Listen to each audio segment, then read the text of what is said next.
ইমানকে যদি মজবুত যদি না করি আমরা, তাহলে পরে হাদিসের দিকে যদি লক্ষ্য করে দেখি আমরা, ইমান যদি না থাকে নামাজ পড়েও কাজ হবে না, রোজা রেখেও কাজ হবে না, হজ যাকাত ইত্যাদি সমস্ত শরীয়তের উপর চললাম, কিন্তু ইমান যদি মজবুত না থাকে তাহলে পরে সব বেকার। এর জন্য ইমানটাকে আগে মজবুত করতে হবে। প্রতিটি কথায় আমার একটা করে আপনার উদাহরণ থাকবে ইনশাআল্লাহ।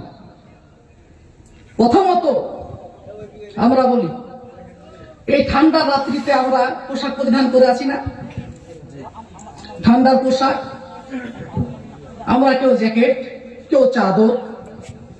এই জিনিসটাকে যদি আমরা যদি গরমের সময় ব্যবহার করি, তাহলে মানুষ আমাদেরকে ভালো মানুষ বলবেন না পাগল বলবে? পাগল বলবে না? পাগল বলবে কি না? পাগল বলবে। অনুরূপ ভাবে রাসূল পাক সাল্লাল্লাহু তাআলা আলাইহি ওয়াসাল্লামের জামানাতে হাদিসের মধ্যে পাওয়া যায় মহিলাদের জামাত ছিল। ভালো করে বুঝবেন, মহিলাদের জামাত ছিলেন এবং মহিলারা মসজিদে এসে নামাজও পড়তেন। কিন্তু শ্রেষ্ঠতম যিনি আলেমের আলেম, যিনাদেরকে আমরা ফলো করি, আজকে ইসলামের উপর আমরা দণ্ডমান রয়েছি, তিনাদের দিকে একটু লক্ষ্য যদি করি, ইমাম তাহাবী রাহমাতুল্লাহি আলাইহি তিনি বলেন, ওই সময়তে মহিলাদের জামাত কায়েম করা, মহিলাদের জামাত করা যে মাকসাদটা ছিল, ওই মাকসাদটি হলো ইসলামের জনসংখ্যা বৃদ্ধি করা ও জনসংখ্যা বৃদ্ধি করা। বলি সুবহান। জনশক্তি ও জনসংখ্যাকে বৃদ্ধি করা। এবং এটা কোথায় লেখা আছে? সারে তিরমিজি শরীফের মধ্যে এটা লিপিবদ্ধ আছে। এবং তাহলে ব্রাদার, সেই সময়তে দরকার ছিল, যখন এখন ঠান্ডার সময়তে আমাদের জ্যাকেট দরকার আছে নাকি? জ্যাকেটের চাদরে দরকার রয়েছে, কিন্তু গরমের সময় যদি আমরা জ্যাকেট বা চাদর পরিধান করি, তাহলে আমাদেরকে মানুষ বলবে পাগল বলে। মানুষ তো বলবে, কিন্তু পাগল বলবে। অনুরূপ ভাবে আল্লাহ রাসূল সেই জামানাতে তিনাদের চাইছে যে ইমাম তাহিবি, তার চাইতে এখন কিন্তু কোনো বড় আলেম নেই। তিনারা যেটা বুঝেছে, তাদের পায়ে ধুলোর আমরা সমতুল্য নয়। এবং ইমাম আইনি রহমাতুল্লাহি আলাইহি তিনি বলেন যে সেই সময়তে এখন যে ফিতনা রয়েছে, তখনকার তুলনামূলক একবারই বিপরীত। এখনকার যে ফিতনা রয়েছে, তখনকার তুলনামূলক একবারই বিপরীত। যদি আপনি বলুন, আজকে মহিলাতে যদি আমার বোন, কোন যুবক মহিলা বা বিবাহ হওয়ার পরে যদি তারা যায়, আজ মসজিদে এশার নামাজে এক কাতার মানুষ পাওয়া যায় না।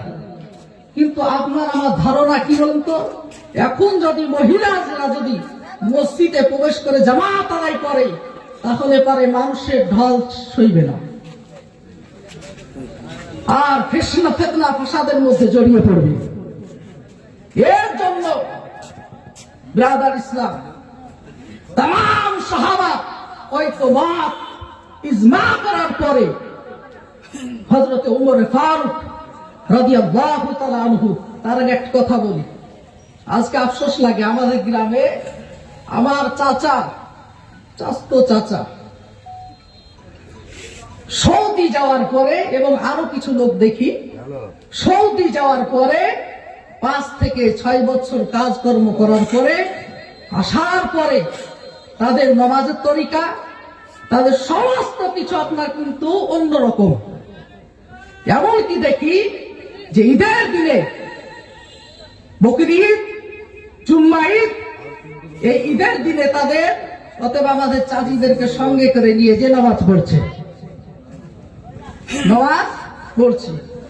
আমার প্রশ্ন হলো এটা যে আজকে একজন মুফতি সাহেব এখানে আছে, আমি একজন হাফেজ কারি এবং মওলানা পাস করতে 15, 16, 17 বছর লেগে গেছে। মুফতি সাহেব একজন পড়তে পড়তে প্রায় 18, 19 বছর লেগে যায়। যেই ব্যক্তি আজকে সৌদিতে কাজে যাওয়ার পরে, যেই ব্যক্তি আপনার কাজ করতে ব্যস্ত নাকি, সে আসার পরে যে গ্রামের মধ্যে কোনো ফাসাদ ছিল না, কোনো ফিতনা ছিল না, সেই গ্রামের মধ্যে একলাই ওই যে টাকা পয়সা কিছু নিয়ে এসেছে, তার গরমে আজকে সে একলাই 100। আমরা পড়ে ফতোয়া দিতে যাওয়ার পর রাত দিন 24 ঘন্টা আমাদেরকে খাটতে হয় কিতাবের পিছনে। সে কাজ করতে করতে সে কিলাম একটু শোয়ারই হয়তো টাইম পাই না, সে আসার ফলবাস মশলা শুরু। বিষয় হচ্ছে, প্রশ্ন হচ্ছে একটা, আজকে বলুন যে মাস্টার সে মাস্টারি করছে ঠিক আছে, যে ডাক্তার সে ডাক্তারি করছে ঠিক আছে, যে আলেম সে মশলা দিবে ঠিক আছে, কিন্তু একজন আলেম যদি ডাক্তারের কাজ করতে যায়, যদি একটা আলেম যদি ইঞ্জেকশন দিয়ে একটা রোগীকে যদি চেক আপ করে, রোগীকে যদি ইঞ্জেকশন দেয়, তাহলে পরে রোগের চাইতে মাংসতে ইঞ্জেকশনটা লেগে যাবে, লাগবে না? কারণ ডাক্তারি জানা নেই, লাগবে কিনা? তাহলে পারে তুমি ডাক্তার আছো, দেখুন আজকে সমাজের মধ্যে ডাক্তার মাস্টাররা কিন্তু এই ফিতনাগুলি, তারাই বেশিরভাগ আপনার সবকিছু চেঞ্জ করে, তাদের নামাজটা অন্যরকম। কিন্তু বিষয় হচ্ছে আমরা সাধারণ দৃষ্টিতে কি দেখি, যে মাস্টার সে এত বড় মানুষ এই কাজটা করছে, তাহলে সে তো যদি করে সে ভুল করবে কেন, তাই না? বিষয় হচ্ছে এখানে যে তুমি মাস্টার, তুমি ডাক্তার, তুমি প্রফেসর, তুমি ডাক্তারের জায়গায় ডাক্তারি করো, কিন্তু আলেমের জায়গায় ফতোয়া দিতে এসো, আলেমের জায়গায় ফতোয়া দিতে এসো না। যেমন ভাবে আলেম যদি কোন রোগীকে যদি ট্রিটমেন্ট করে, সে যদি বাঁচার ক্ষমতা নেই, অনুরূপ ভাবে একটা ডাক্তার যদি সমাজের ফতোয়া দেয়, শরিয়াতের ফতোয়া দেয়, তাহলে পরে ইসলাম ধ্বংস হওয়া ছাড়া আর কিছু থাকে, তাই কিনা ব্রাদার? এবং সেই জামানাতে হযরত আবু বকর সিদ্দিক রাদিয়াল্লাহু তাআলা আনহু পরে হযরত উমর ফারুক রাদিয়াল্লাহু তাআলা আনহু তিনি কি করলেন? তার আগে একটা হাদিস আছে, হাদিসটি আছে বাইলাবি শরীফের মধ্যে, বাইলাবি শরীফের মধ্যে 369 নম্বর হাদিস। বলার সময় নাই, যদি কেউ দেখতে চায় আমাদের কাছে মওজুদ আছে, আপনি দেখে নিতে পারেন। ওখানে বলছে যে মহিলারা যদি মসজিদে নামাজ আদায় করা চাইতে, আল্লাহ রাসূল বলেছে যদি তারা ঘরের মধ্যে নামাজ পড়ে, তাহলে 25 গুণ সওয়াবের বেশি অধিকারী হবে বলে সুবহানাল্লাহ। 25 গুণ বেশি সওয়াবের অধিকারী হবে। বিরাদার ইসলাম, তাহলে পারে তোমার কথা অনুযায়ী আমি ধরলাম সেই হাদিসকে এখনো নিয়ে আসছি। যদি তাই হয়, এই ফিতনার জামানাতে তোমার কি দরকার মহিলাদেরকে মসজিদে নিয়ে যাওয়া?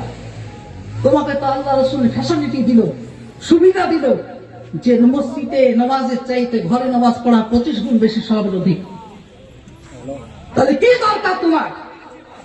এবং হযরত উমর ফারুক রাদিয়াল্লাহু তাআলা আনহু তিনার জামানাতে তাম আপনার সাহাবার ইজমার মাধ্যমে তিনি আপনি প্রকাশ করলেন তিনি যে মসজিদে মহিলারা আসা নিষেধ।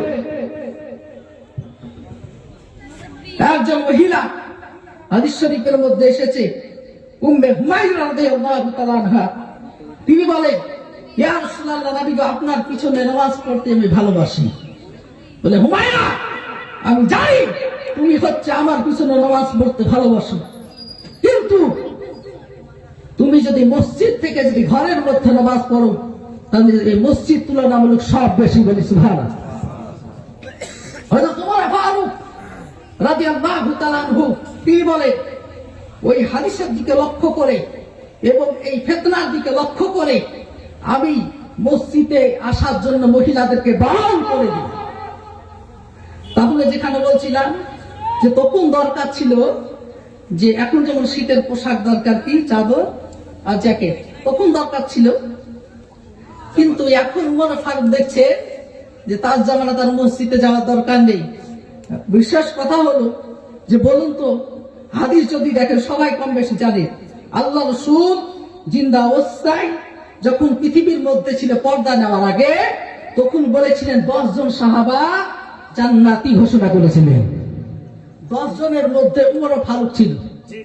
যে উমর ফারুক মহিলাদেরকে আশা নিষেধ করলেন, সেই উমর ফারুক কি কোনো গুনাহের কাজ করেছে? না। উমর ফারুকের চাইতে আমরা বেশি জানি? না। আমরা কি বেশি জানি?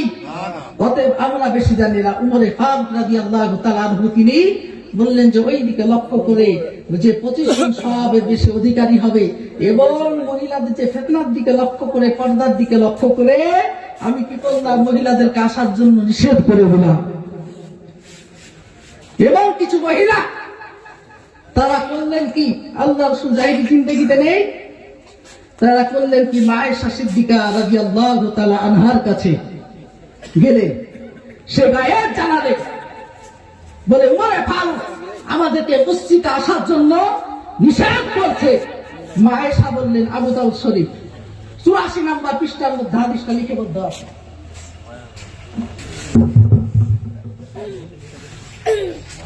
মা আয়েশা রাদিয়াল্লাহু তাআলা আনহা বলেন যে আন্না আয়েশা জাওজান নবী, আন্না আয়েশা রাদিয়াল্লাহু তাআলা আনহা জাওজান নবী সাল্লাল্লাহু তাআলা আলাইহি ওয়াসাল্লাম قالت لو أدرك رسول الله صلى الله عليه وسلم ما أحدث النساء لمنعهن المسجد كما منعت نساء بني إسرائيل। এই দেখেন হাদিস শরীফ, এবং অন্য কিতাবের মধ্যে হাদিস নাম্বার দেওয়া আছে 577 নাম্বার হাদিস। এই কিতাবের মধ্যে 84 নাম্বার পৃষ্ঠা লিপিবদ্ধ আছে। এই দেখেন হাদিস লেখা আছে, এই দেখেন, এই দেখেন আন্না আয়েশা রাদিয়াল্লাহু তাআলা আনহা জাওজান নবী সাল্লাল্লাহু আলাইহি ওয়াসাল্লাম قالت لا أدرك رسول الله صلى الله عليه وسلم ما أحدث النساء لمنعهن المسجد كما منعت نساء بني إسرائيل। যখন মা আয়েশা সিদ্দিকা রাদিয়াল্লাহু তাআলা আনহাকে জিজ্ঞাসা করলেন মহিলাদেরকে, তিনি জবাব দিচ্ছেন, যদি আজকের মহিলাদের পরিস্থিতি দেখার পর, যদি আচার ও আচরণ দেখার পর আল্লাহ রাসূল সাল্লাল্লাহু আলাইহি ওয়াসাল্লাম তিনি যদি সচক্ষে দেখতেন, তিনি মসজিদে আসার জন্য নিষেধ করতেন। নারায়ে তাকবীর, নারায়ে তাকবীর, নারায়ে রিসালাত। তাহলে তিনিও নিষেধ করতেন। মা আয়েশাকে, মা আয়েশা তো একজন সাহাবা, মা আয়েশা তো নবী পাক সাল্লাল্লাহু আলাইহি ওয়াসাল্লামের স্ত্রী, তিনি কি মিথ্যা কথা বলবে? না। রাদার ইসলাম। এবং মা আয়েশাকে যখন জিজ্ঞাসা করলেন, বললেন যেমন ভাবে বানি ইসরাঈলের স্ত্রীগণদেরকে নিষেধ করা হয়েছিল, এই হাদিস শরীফের মধ্যে আছে। এমন কি এই হাদিস শরীফের মধ্যে বের করে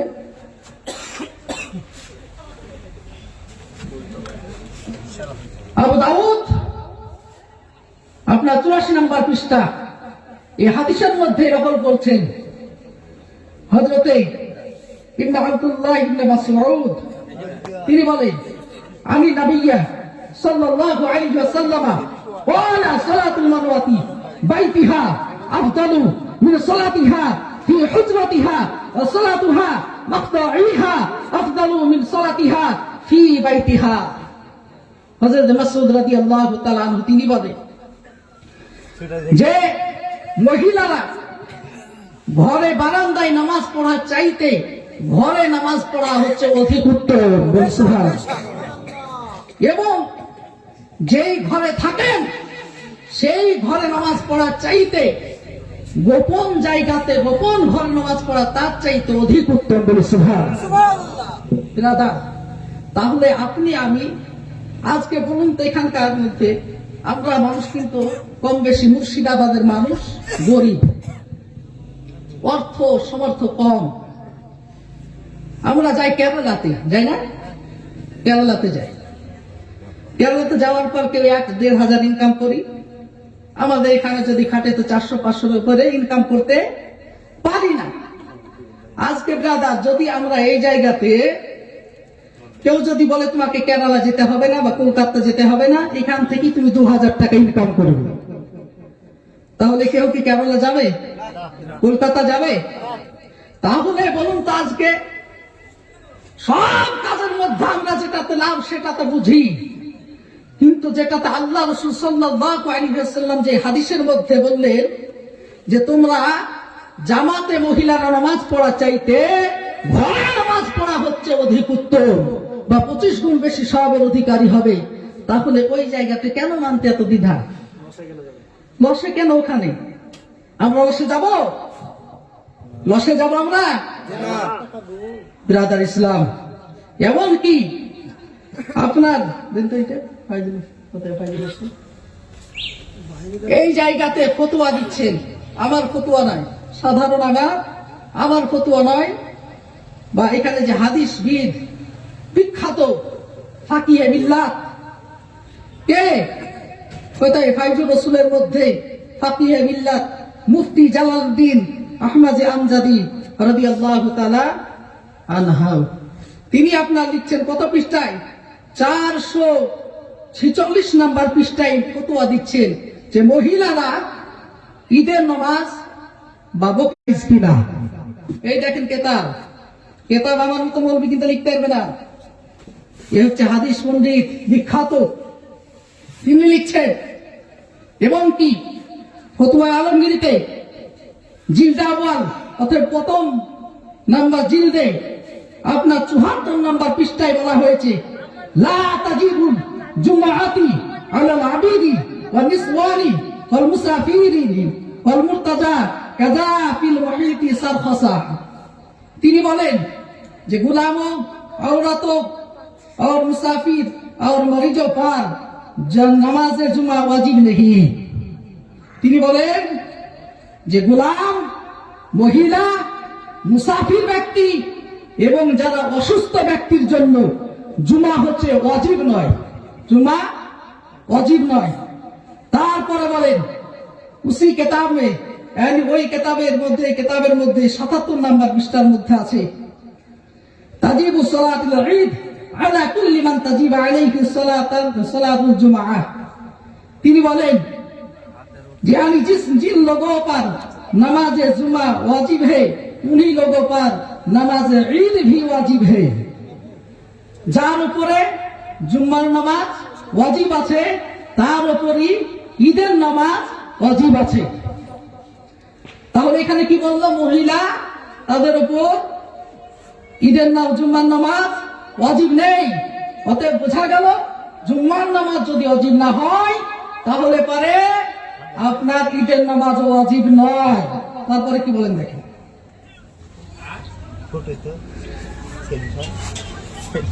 बेएतबार से मालूम हो कि औरतों पर नमाज ईद वाजिब नहीं।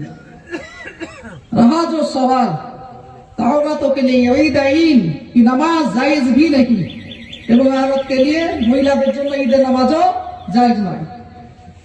इसलिए कि ईदगाह में इख्तिलाफ मरदम होगा, এর জন্য কে ঈদগাহে মহিলাদের সঙ্গে ঈদগাহে ছেলেরাও থাকে না, এর জন্য যায় না। তিনি ফতোয়া দিচ্ছেন, আমেন। তারপর বলে যদি ফারদান পড়ে তো भी নামাজ জায়েজ नहीं होगी। মহিলারা যদি, এখানে বলছে সিরিফ আওরাত কি জামাত মাকরুহে তাহরিমি, এখানে একটা কথা বলছেন যে আওরাত মহিলাদের জামাত হচ্ছে মাকরুহে তাহরিমি, হারামের নিকটবর্তী। অতএব নামাজ পড়লে জিন্দেগির বুকে কেউ প্রমাণ করতে পারবে না যে মহিলাদের ঈদের নামাজ জামাতের সঙ্গে হবে।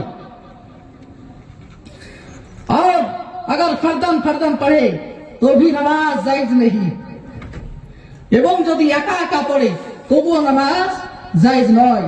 इसलिए के ईदाइन की नमाज के लिए जमात शर्त है।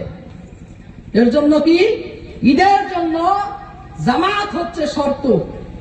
একা একা পড়লে ঈদের জন্য জামাত শর্ত, জামাত শর্ত, জামাত পড়তেই হবে, জামাত হতেই হবে।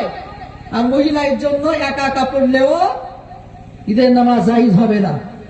তারপরে ফতোয়া ফাইজুর রসুলে 401 নম্বর পৃষ্ঠাতে বলছেন, और औरत अगर ईद की नमाज घर में मर्दों के साथ पढ़ती है तो इख्तिलात मर्दाम के सबब नाजायज है।